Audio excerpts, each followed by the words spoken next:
Bienvenue sur ma chaîne pour un petit débrief post-législative. Alors, on a entendu beaucoup de choses sur les réseaux sociaux, sur les chaînes info, les plateaux télé, les radios. Tout le monde revendique avoir gagné cette élection, même les LR, c'est magnifique.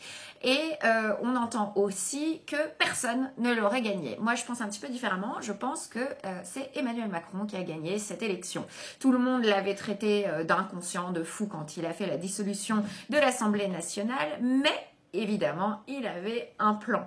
Au final, lui qu'on disait terminé, la Macronie était finie dans les poubelles de l'histoire, tout le monde avait déjà tiré un trait, l'avait mis has-been total, et finalement, qu'est-ce qu'on voit? C'est qu'il se retrouve avec quand même un bloc central de 163 sièges, 163 députés, alors que quoi, les estimations étaient peut-être une quarantaine, cinquantaine, et ça aurait été une humiliation terrible pour lui, qui est toujours président, et encore président pendant 3 ans, a priori.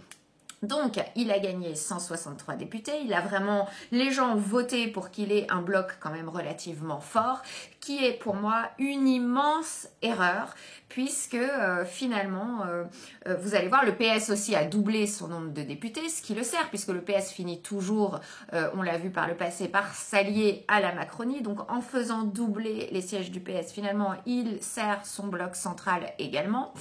Et on voit que les figures du macronisme qu'on pensait ne plus revoir, comme Prisca Thévenot, Stéphane Séjourné, Elisabeth Borne avec ses dizaines de 49.3, etc., Aurore Berger et d'autres, ont été réélus. Voilà, donc on va les avoir encore à l'Assemblée nationale comme députés, malgré tout ce qui a pu être dit, toutes les critiques, les 49.3 conspués, enfin voilà, beaucoup d'entre eux ont été réélus grâce aux petits arrangements, aux no passaran, pardon, et tous les petits désistements et les petits arrangements d'entre-deux tours. Donc sa technique, évidemment, c'est le diviser pour mieux régner.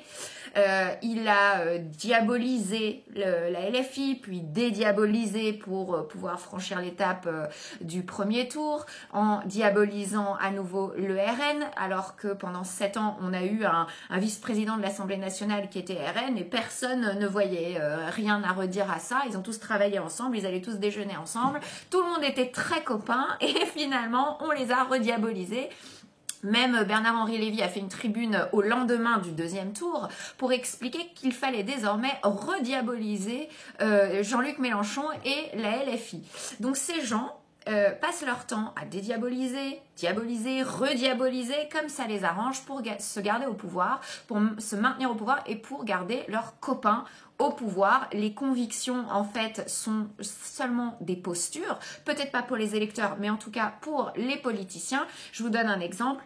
Dans une circonscription à laquelle je pense, il n'y avait aucun candidat Rassemblement national et pourtant la gauche, le NFP, s'est désisté pour favoriser, pour faire élire la candidate macroniste. Donc vous voyez que le barrage républicain, tout ça, ce sont des postures, en fait ce sont des petits calculs politiques pour avoir des postes au final et pour se maintenir au pouvoir.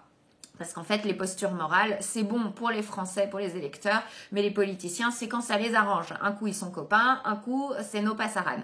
Voilà. Donc finalement, avec Emmanuel Macron, il fallait que tout change pour que rien ne change. C'est magnifique. On a lutté contre le fascisme pour se retrouver avec un parti unique.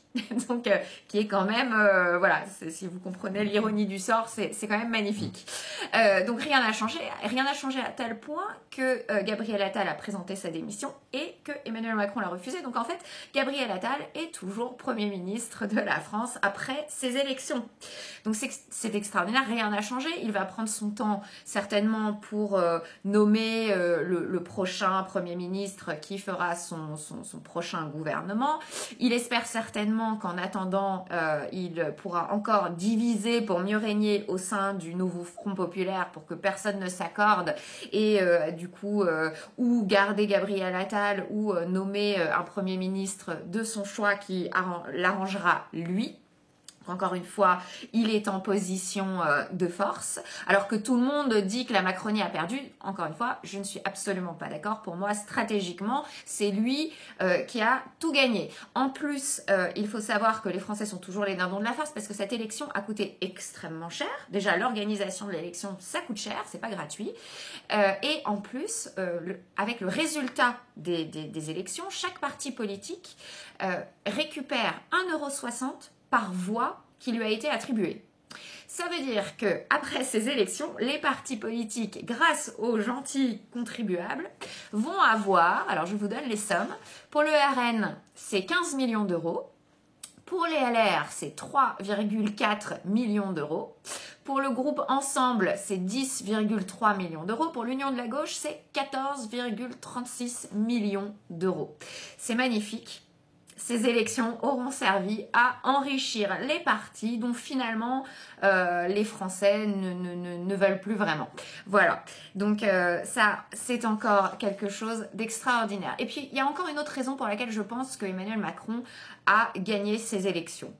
Pour lui, l'immobilisme qui va avoir lieu, parce qu'en fait, comme personne n'a de majorité absolue, il n'y a que des gros blocs, il y a 3 gros blocs, ils vont tous se neutraliser quand ils vont voter, s'ils ne trouvent pas une coalition qui a un sens et qui soit stable.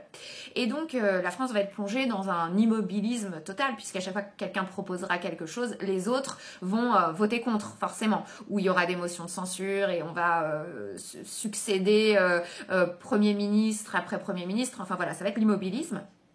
Et donc, ce sera ou l'immobilisme ou le chaos, si à un moment donné, les choses tournent mal. Et le chaos peut lui permettre, évidemment, de déclencher ce fameux article 16 dont on a pas mal parlé à un moment donné, qui lui accorderait des pouvoirs exceptionnels, c'est-à-dire concentrer dans sa personne le pouvoir exécutif et législatif. Donc, évidemment, on est quelques semaines maintenant avant les JO, ça arrive à grands pas.